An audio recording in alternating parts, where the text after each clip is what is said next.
Kære muslimer, er vores elskede profet, fred være med ham, blev udsat for angreb og hånet i en film fra USA af.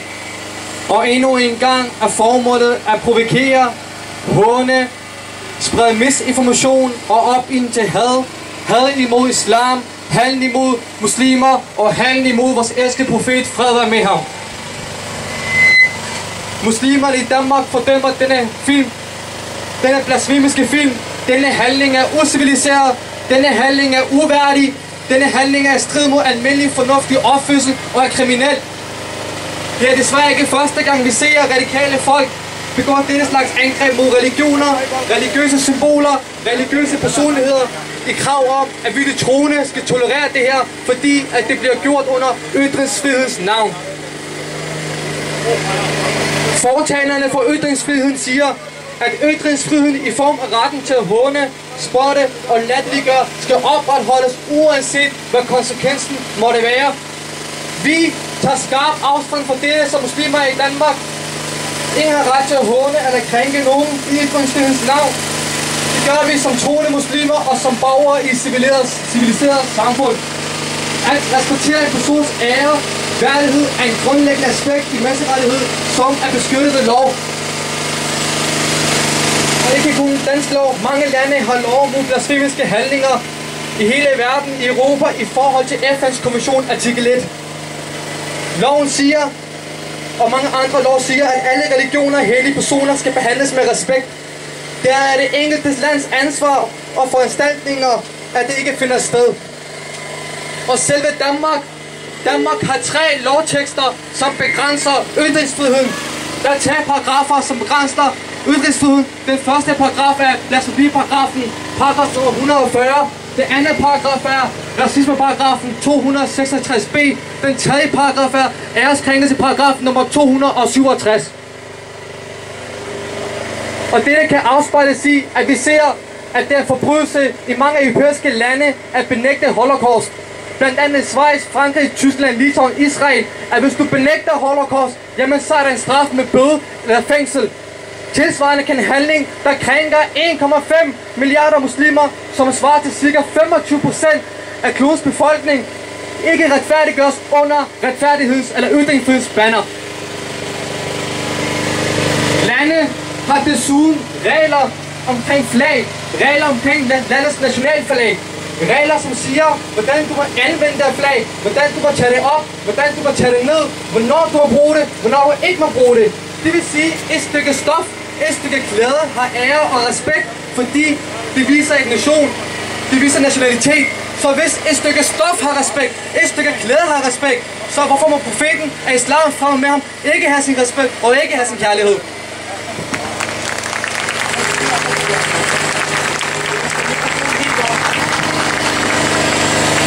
Hvis retten til ytringsfrihed er absolut, hvorfor er der ingen indvendinger mod lov? Når danske politikere går til retten og domstolen og siger, at vi blev kaldt racister, og de får erstatning. Hvorfor er der ikke indvendinger mod lov, når det er Kate Hertug for Cambridge får ret for den franske domstol? Hvorfor er der ikke indvendinger mod det her lov? Hvorfor er der kun indvendinger mod lov, når der bliver snakket om profeten af islam, fred være med ham?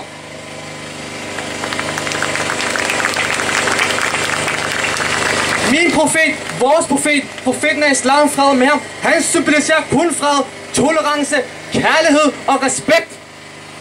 Profeten af islam har aldrig belært menneskeheden andet end kærlighed, tolerance. Jeg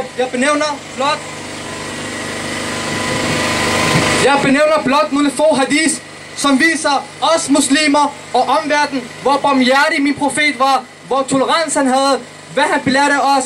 Der er en hadis her, som er fra hadissamling Tirmizi, som siger, en begravelse gik forbi profeten, og han rejste så op i respekt. Ledsagerne informerer, at den afdøde var jøde. Profeten svarede, var han ikke et menneske? Dette viser endda respekt for de afdøde mennesker. Respekt for en person, der er død, og han er jøde. Hvis det er respekten for en jøde, som er død, hvad må have respekten været, hvis han levede? Islam belærer respekt for både ikke-muslimer og både muslimer. Islam belærer respekt for de levende og de døde. En kvinde blev straffet i helvede af Allah på grund af en kat, fordi hun havde låst katten inde, så den ikke kunne spise, drikke og døde der af sult. det er for hadith sammen med Bukhari. Min profet, fred være med ham, vores profet, fred være med ham, profeten af islam, fred være med ham, har allerede givet kattene, dyrene rettigheder, at være barmhjertig over for enhver skabning. Og det er det, vi muslimer har lært. Så det er, ud fra de her ting, ud fra de her praktiske hadith, kan vi se, hvordan et civiliseret samfund skal være. Det er ikke ytringsfrihed, men kun had og racisme i ny forklædning, som forstyrrer den globale fred.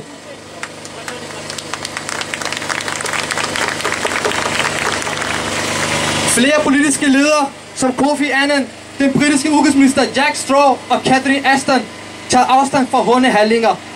Og endda Catherine Straw, hun siger, jeg reciterer det højt for jer alle sammen: vi fordømmer enhver tilskyndelse til religiøs had, som ophidser til fjendtlighed og vold, mens fuldt ud anerkender ytringsfriheden. Vi tror på vigtigheden af at respektere alle profeter. Jeg gentager, vi tror på vigtigheden af at respektere alle profeter, uanset hvilken religion de tilhører.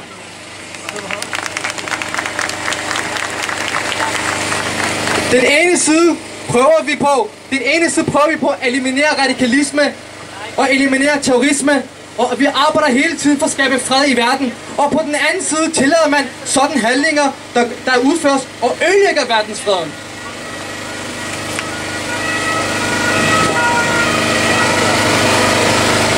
Mit sidste budskab til alle sammen, mine kære brødre og søstre: hvis menneskeheden i særlig grad Vesten reelt er interesseret i at etablere fred og eliminere radikalisme, så er det vigtigt, vi handler nu. Det er vigtigt, vi handler hurtigt. Det er vigtigt, vi handler og stopper sådan handlinger.